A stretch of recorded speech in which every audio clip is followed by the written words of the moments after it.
नमस्कार, मैं doctor Navneet Sangwan, B Com part second EFM paper second international trade and finance है। उसमें हम लोगों ने लास्ट में purchasing power parity theory of foreign exchange rate determination के बारे में स्टडी करा था।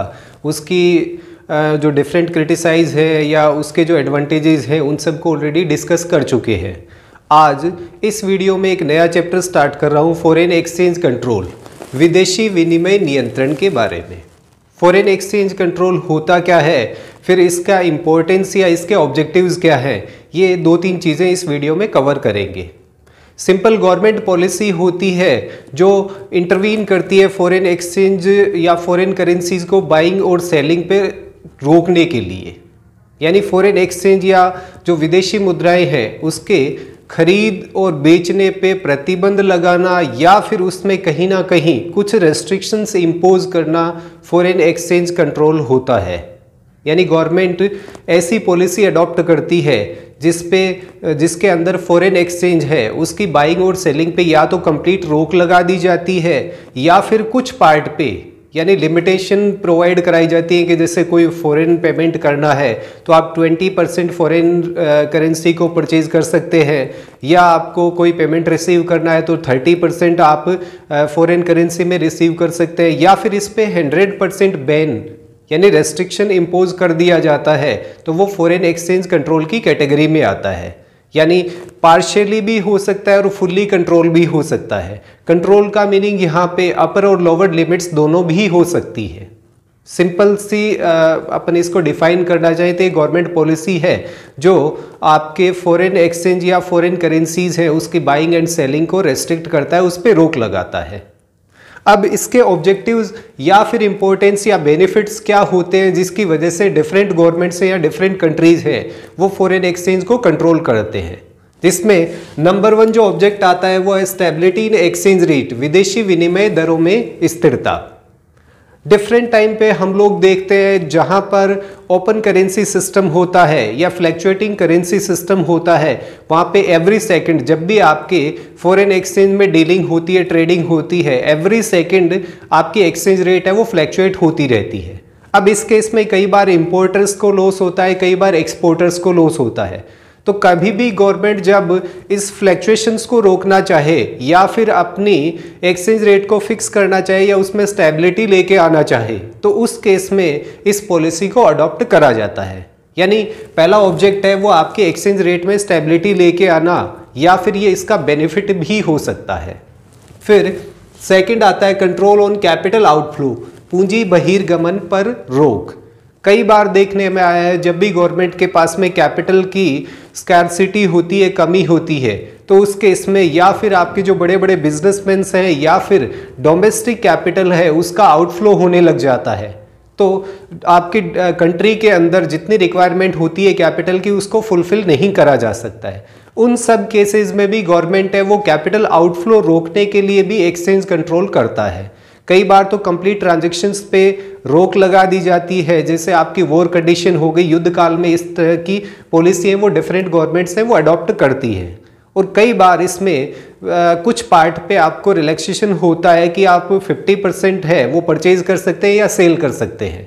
यहाँ पे जो मेन टारगेट है वो कैपिटल आउटफ्लो को रोकना होता है। तो जो सेकंड ऑब्जेक्ट होता है आपके फॉरेन एक्सचेंज कंट्रोल का वो कैपिटल आउटफ्लो को रोकना होता है।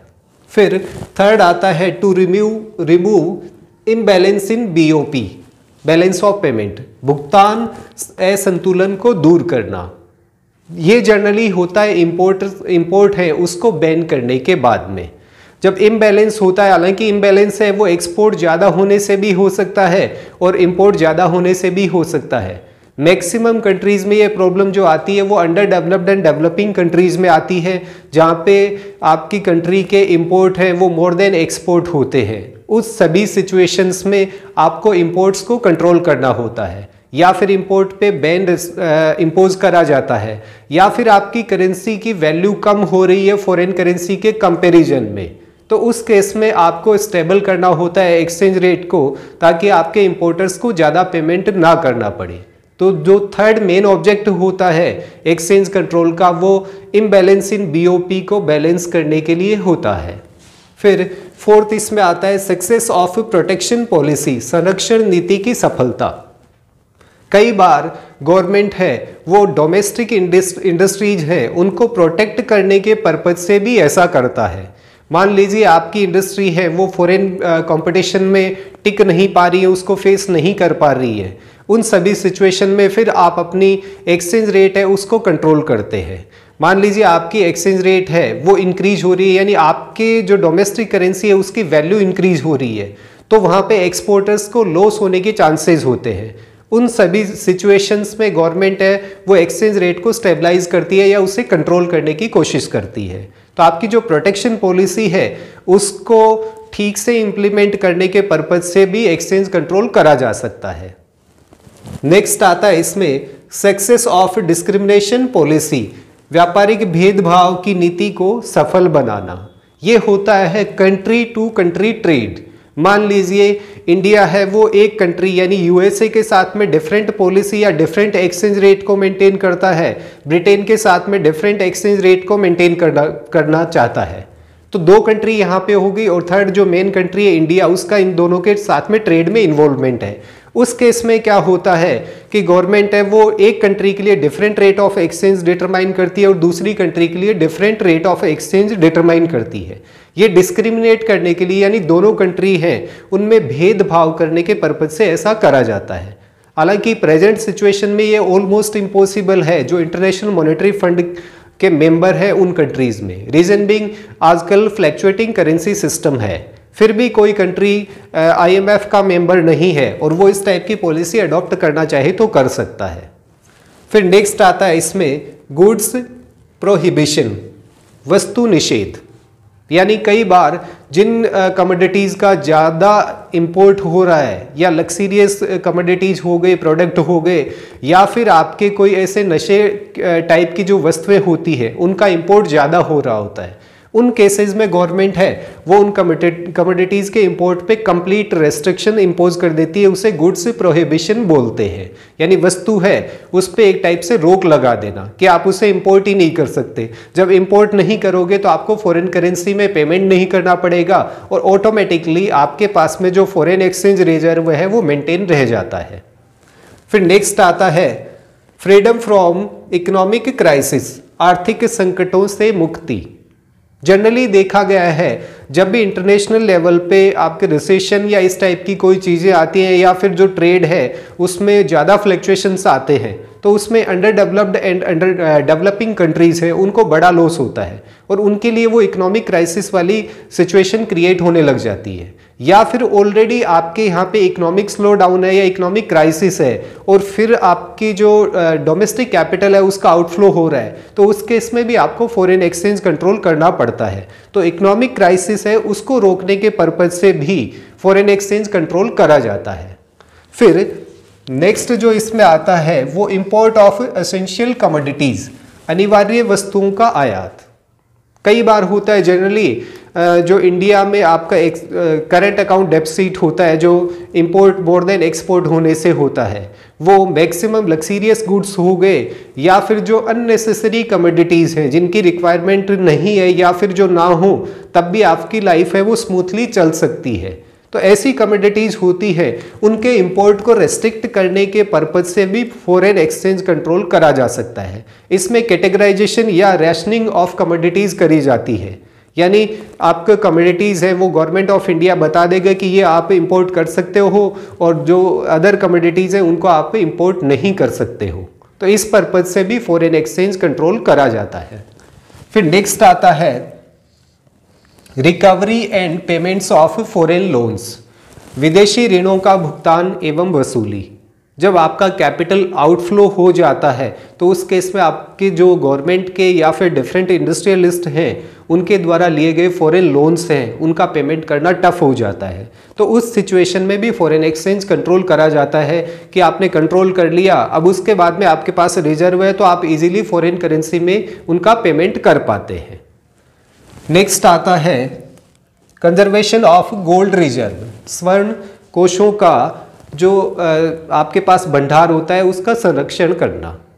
गोल्ड रिजर्व ये कई बार, जैसे इंडिया के साथ में ये बड़ी प्रॉब्लम है, वो 1991 में आई थी, जब आपके पास में जितने भी इंपोर्ट है उसका पेमेंट करने के लिए फॉरेन एक्सचेंज रिजर्व है वो मिनिमम रह गया था। तो उस टाइम पे आपको गोल्ड है उसका रिजर्व है उसको सेल आउट करना पड़ा। तो जब ऐसी सिचुएशन आती है तो उसमें आपका गोल्ड रिजर्व है वो आपको सेल आउट करना पड़ता है। तो उससे बचने के लिए पहले ही आप अपने गोल्ड को रिजर्व रखने के या उसे प्रोटेक्ट करने के पर्पज से एक्सचेंज कंट्रोल पहले ही करना स्टार्ट कर देते हैं। तो अपने गोल्ड रिजर्व को प्रोटेक्ट करने के पर्पज से भी फॉरेन एक्सचेंज कंट्रोल करा जाता है। फिर नेक्स्ट जो आता है वो rational allocation of foreign exchange, विदेशी विनिमय का विवेकपूर्ण प्रयोग या उसका उपयोग। ये थोड़ा सा इसका पार्ट मैंने पहले भी कवर करा था कि एक तो आप कमोडिटीज़ को कैटेगराइज कर दो कि इन्हीं कमोडिटीज़ का इंपोर्ट है वो किया जा सकता है, ताकि जो अननेसेसरी आपके पास फॉरेन एक्सचेंज रिजर्व है जो आउटफ्लो हो जाता है उसकी रिक्वायरमेंट ना रहे। दूसरा, गवर्नमेंट जिन बिजनेसमैन को अलोकेट करे उसमें भी वो ये फाइंड आउट करे या जस्टिफाई करे कि रियल में वही कमोडिटीज आपकी इंपोर्ट हो रही है जिनकी रिक्वायरमेंट डोमेस्टिकली रहती है, यानी घरेलू उपयोग में सिर्फ वही वस्तुएं आए जिनकी आपको आवश्यकता होती है। तो उस केस में वो आपका एक रैशनल यूटिलाइजेशन या एलोकेशन ऑफ फॉरेन एक्सचेंज माना जाता है। फिर नेक्स्ट आता है इसमें sufficient supply of foreign exchange for economic programs. जो डिफरेंट आर्थिक कार्यक्रम होते हैं उसके लिए आप एक संपूर्ण मात्रा में विदेशी मुद्राएं होती है उसकी पूर्ति कर पाए। जैसे गवर्नमेंट कई प्रोग्राम लॉन्च करती है जिसमें आपके पास में एड है वो वर्ल्ड बैंक से, इंटरनेशनल मॉनेटरी फंड से, एशियन डेवलपमेंट बैंक से या डिफरेंट कंट्रीज से लोन के फॉर्म में लिया जाता है। अब आपके इकोनॉमिक प्रोग्राम को सक्सेसफुली इंप्लीमेंट करना है तो आपको कैपिटल की रिक्वायरमेंट होती है, और वो कैपिटल सपोज फॉरेन करेंसी के फॉर्म में आपके पास आ जाती है तो आप अपने प्रोग्राम को इजीली या फिर ठीक से इंप्लीमेंट कर पाते हैं। तो इकोनॉमिक प्रोग्राम्स है उसको इंप्लीमेंट करने के पर्पज से भी कई बार गवर्नमेंट को फॉरेन एक्सचेंज कंट्रोल करना पड़ जाता है। और जो लास्ट पॉइंट आता है वो है to control sudden fluctuations in exchange rate. कई बार होता है कि एक ही दिन में 2-2, 3-3 रुपए इंडियन करेंसी है वो डाउन हो जाती है, डिक्रीज हो जाती है, उसकी वैल्यू है वो कम हो जाती है, या फिर अचानक से जंप करा और आपके यूएस डॉलर के कंपैरिजन में वो ग्रो कर जाता है, उसमें इंक्रीमेंट आ जाते हैं। तो ऐसी सिचुएशन आती है वो कहीं ना कहीं आपके इम्पोर्टर और एक्सपोर्टर्स हैं उनके लिए लॉस पेकिंग सिचुएशन होती है। मान लीजिए आपकी करेंसी की वैल्यू डिक्रीज हो रही है तो इंस्टेंटली एक्सपोर्टर्स को बेनिफिट होता है, सिमिलरली इंपोर्टर्स को लॉस होने लग जाता है। ऐसे ही वैल्यू आपकी इंक्रीज होती है फॉरेन करेंसी के कंपैरिजन में, तो जो इमीडिएटली इंपैक्ट आता है वो एक्सपोर्टर्स को लॉस होता है और इंपोर्टर्स को बेनिफिट होता है। तो इस टाइप की जो फ्लक्चुएशंस होते हैं वो एक टाइप से डीमोटिवेट करते हैं इंडस्ट्रियलिस्ट को इंटरनेशनल ट्रेड में इंगेज होने के लिए। तो उनको रोकने के लिए भी फॉरेन एक्सचेंज कंट्रोल है वो करा जाता है। तो आज के इस वीडियो में 2 चीज़ें हम लोगों ने डिस्कस करी है। एक तो फॉरेन एक्सचेंज कंट्रोल होता क्या है, यानी गवर्नमेंट है वो इंटरवीन करती है, रेस्ट्रिक्ट करती है फॉरेन करेंसीज की बाइंग और सेलिंग को। विदेशी मुद्राओं का जो क्रय विक्रय होता है उस पर सरकार प्रतिबंध लगाती है या कुछ पार्ट पे प्रतिबंध लगाए जाते हैं, ये फॉरेन एक्सचेंज कंट्रोल होता है। फिर ये करा क्यों जाता है, इसके पीछे इसके क्या ऑब्जेक्टिव्स होते हैं या क्या बेनिफिट्स हैं या क्या इंपॉर्टेंस है, जिसके टोटल 13 पॉइंट्स हम लोगों ने डिस्कस करे हैं। तो आज के इस वीडियो में इतना ही। Thank you. जय हिंद, जय भारत।